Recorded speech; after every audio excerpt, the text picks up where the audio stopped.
가족이 서로를 칼날로 겨누는 순간 어떤 비극이 펼쳐질까요?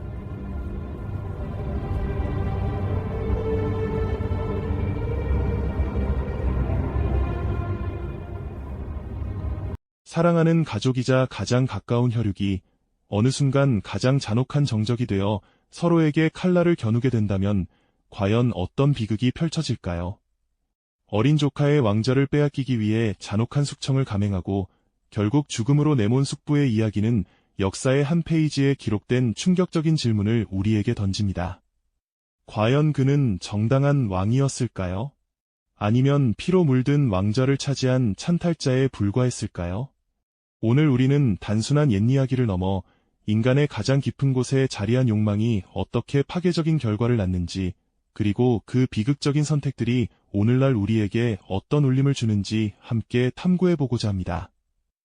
한 왕조의 운명을 뒤흔들었던 권력의 비정한 속성과 가족이라는 신성한 가치마저 집어삼킨 피 묻은 역사의 현장으로 여러분을 초대합니다. 이 이야기는 과거의 거울이 되어 우리가 무엇을 지키고 무엇을 경계해야 할지 깊이 생각하게 할 겁니다.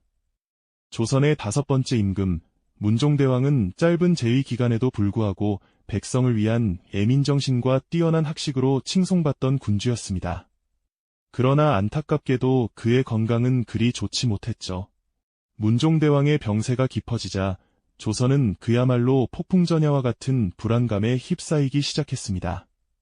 용상에 드리워진 그림자는 점점 짙어졌고 백성들의 마음속에는 알 수 없는 먹구름이 드리워졌습니다. 그리고 1452년 문종대왕은 세상을 떠나고 맙니다. 그의 갑작스러운 승하는 조선 왕실에 커다란 충격과 함께 예측할 수 없는 미래를 안겨주었죠. 이제 왕좌는 새로운 주인을 기다리고 있었습니다. 그 자리에 오르게 된 이는 바로 문종대왕의 어린 아들, 당시 12살에 불과했던 왕세자 홍이었습니다. 그는 조선의 6번째 임금, 단종으로 즉위하게 됩니다. 아직 어린 소년의 어깨에 한나라의 운명과 백성의 삶이라는 막중한 책임이 놓이게 된 것이죠. 용포를 입은 어린 왕의 모습은 어딘가 위태로워 보였고 그의 눈빛에는 세상의 무게를 감당해야 하는 불안감이 그대로 서려 있었습니다.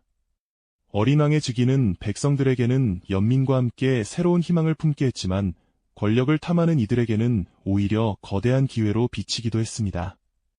왕의 자리가 비어있는 순간은 곧 권력의 공백을 의미합니다. 어린 단종의 즉위는 강력한 왕권이 부재하다는 신호와 같았죠. 이 틈을 놓치지 않고 조정의 원로 대신들이 서서히 그 영향력을 확대하기 시작했습니다. 그 중심에는 당시 영의정이던 황보인과 좌의정 김종서가 있었죠. 이들은 문종대왕 시절부터 나라를 이끌어온 노련한 대신들로서 어린 왕을 보필하며 국정을 안정화시키려는 노력을 기울였습니다. 백성들의 눈에는 충직하고 믿음직한 신하로 보였을 겁니다. 하지만 이들의 강력한 권력은 동시에 왕실의 종친들에게는 견제의 대상이 되기도 했습니다. 그때 또 한 명의 인물이 궁궐의 그림자 속에서 서서히 존재감을 드러내기 시작합니다. 바로 문종대왕의 동생이자 어린 단종에게는 숙부가 되는 수양대군이었죠. 그는 왕실의 가장 강력한 종친 중 한 명으로 뛰어난 무예와 학식을 겸비한 인물이었습니다. 수양대군은 겉으로는 조카인 단종을 지지하고 보필하는 듯 보였지만 그의 깊은 눈빛 속에는 알 수 없는 야망의 불꽃이 이글거리고 있었습니다. 궁궐 안팎에서는 원로 대신들과 수양대군 사이에 흐르는 미묘한 긴장감이 감돌기 시작했죠. 마치 고요한 호수 아래에서 거대한 소용돌이가 꿈틀거리는 것처럼 말입니다. 어린 왕을 둘러싼 권력의 균형은 마치 얇은 얼음판 위를 걷는 것처럼 위태로웠습니다. 원로 대신들은 단종의 외척들과 손을 잡고 왕권을 굳건히 하려 했었지만 이미 수양대군의 야망은 걷잡을 수 없이 커지고 있었습니다. 그는 단순히 지켜보는 것을 넘어 적극적으로 자신의 세력을 규합하기 시작했죠. 궁궐의 밤은 대신들의 밀담과 수양대군 일파의 은밀한 모의로 깊어지고 있었습니다. 한 명의 권람과 같은 당대 최고의 책사들을 자신의 사람으로 만들고 무인들을 모아 강력한 무력 기반을 다지는 데 열중했습니다. 폭풍 전야의 긴장감이 고조되는 순간이었죠. 이러한 움직임은 어린 단종의 눈에도 예사롭지 않게 비쳤을 겁니다. 그는 불안한 눈빛으로 정사를 바라보았고 자신을 둘러싼 어른들의 복잡한 심리를 이해하기엔 너무나 어렸습니다. 왕권을 지키려는 자들과 왕권을 탐하려는 자들 사이의 대립은 이제 돌이킬 수 없는 파국으로 치닫고 있었습니다. 조선 왕실을 뒤흔들 피비린내 나는 사건, 계유정난이라는 거대한 비극이 서서히 그 모습을 드러내기 시작한 것이죠. 과연 어린 단종은 이 거대한 권력의 소용돌이 속에서 자신의 왕좌를 지켜낼 수 있었을까요? 그 비극의 서막은 이제 막 오르고 있었습니다. 지난 시간 폭풍 전야의 긴장감 속에서 수양대군의 야망이 서서히 그 모습을 드러내기 시작했죠. 어린 단종의 왕좌를 향한 위협은 이제 돌이킬 수 없는 현실이 되어 조선을 뒤흔들 피비린내 나는 비극의 서막을 열었습니다. 1453년 10월 10일 깊어가는 가을밤, 마침내 그 거대한 파국이 시작되고 말았습니다. 수양대군은 자신의 오랜 야망을 실현하기 위해 주저없이 칼을 뽑아 들었죠. 그 밤 한명회, 권람 등 자신의 책사들과 무인들을 앞세워 단종의 든든한 버팀목이었던 김종서 대감을 비롯한 반대 세력을 일거에 제거하기 위한 피해 숙청에 돌입했습니다. 밤에 장막이 드리워진 한양은 순식간에 아수라장으로 변했습니다. 먼저 전국을 이끌던 영의정 김종서 대감의 집은 예상치 못한 어둠 속에서 칼날이 번뜩이는 아수라장으로 변하고 말았죠. 그의 아들이 먼저 습격당하고 노쇠한 김종서 대감 또한 피할 수 없는 비극적인 운명을 맞이했습니다. 뒤이어 황보인 등 단종을 지지하던 주요 대신들의 집에도 무자비한 칼날이 들이닥쳤고 그들은 채 저항할 틈도 없이 차례로 목숨을 잃었습니다. 궁궐 안팎은 순식간에 피로 물들었고 감히 누구도 수양대군의 앞을 가로막을 수 없는 것을 퍼런 분위기가 지배했습니다. 이처럼 잔혹하고도 신속한 움직임으로 수양대군은 단 하루 만에 전국의 핵심 인물들을 제거하며 권력을 장악하는 데 성공했습니다. 어린 단종은 이 모든 상황을 그저 망연자실한 채 바라볼 수밖에 없었죠. 그에게는 이 거대한 폭력을 막을 어떠한 힘도 기댈 사람도 남아있지 않았습니다. 결국 무력 앞에 무릎 꿇은 단종은 왕위에서 강제로 물러나야만 했습니다. 그의 나이 고작 18살, 왕좌는 숙부인 수양대군에게 넘어갔고 그는 쓸쓸히 상황으로 물러났습니다. 하지만 이것이 비극의 끝은 아니었습니다. 권력의 칼날은 더욱 날카로워졌고 단종은 결국 노산군으로 강등되어 멀고 먼 영월 땅으로 유배를 떠나야 했습니다. 정적의 씨앗마저 완전히 말려버리려는 잔혹한 의지였죠. 홀로 남겨진 어린 왕의 유배길은 참으로 쓸쓸하고 고통스러웠을 겁니다. 화려했던 궁궐을 등지고 낯선 땅으로 향하는 그의 뒷모습에서는 오직 깊은 슬픔과 절망만이 느껴졌을 뿐입니다. 하지만 왕의 정당성을 지키려는 충절은 쉽게 꺾이지 않았습니다. 성삼문, 박팽년, 하위지, 이계, 유성원, 유응부, 이른바 사육신이라 불리는 6충신들은 수양대군의 왕위 찬탈을 결코 인정하지 않았습니다. 그들은 단종을 복위시키기 위한 비밀스러운 계획을 세웠지만 안타깝게도 그들의 충정 어린 시도는 발각되고 말았죠.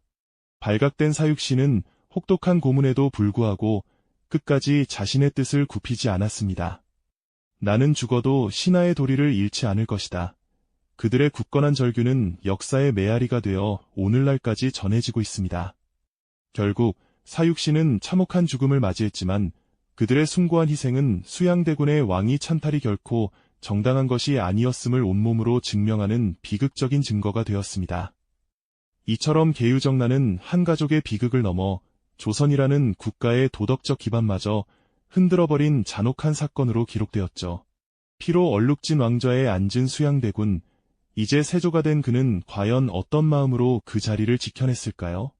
왕위를 얻었지만 그 대가로 치러야 했던 고통과 업보는 과연 무엇이었을까요? 권력의 정점에서 그를 기다리고 있던 것은 무엇이었을까요? 피로 얼룩진 왕좌에 오른 수양대군, 이제 조선의 7번째 임금인 세조가 된 그는 과연 어떤 마음이었을까요? 어쩌면 그토록 갈망하던 권력을 손에 쥐었으니 만족감과 함께 안도감을 느꼈을지도 모르죠. 하지만 동시에 그 왕좌는 형제의 피와 수많은 충신들의 희생 위에 세워진 것이었기에 어쩌면 그 누구보다 무겁고 차가운 자리였을 겁니다. 아마도 세조는 평생 그 무게를 짊어지고 살아야 했을 테니까요. 왕위를 찬탈한 자에게 따라붙는 그림자, 바로 업보라는 것이겠죠.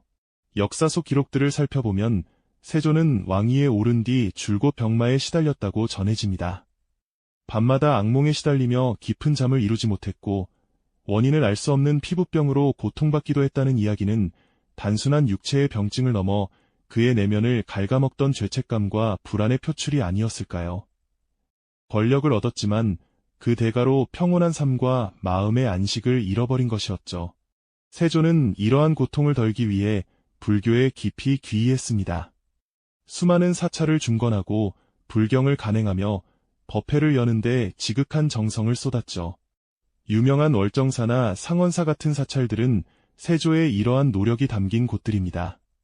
어쩌면 그는 부처님의 자비 속에서 자신의 죄를 씻고 죽음으로 내몰았던 조카 단종과 사육신들의 넋을 위로하고 싶었던 건 아닐까요? 비록 그 시도가 진심이었든 혹은 백성들에게 자신의 통치를 정당화하려는 수단이었든 그의 말년은 권력의 정점에서 누리는 화려함과는 거리가 먼 고뇌와 참회의 나날이었을 겁니다.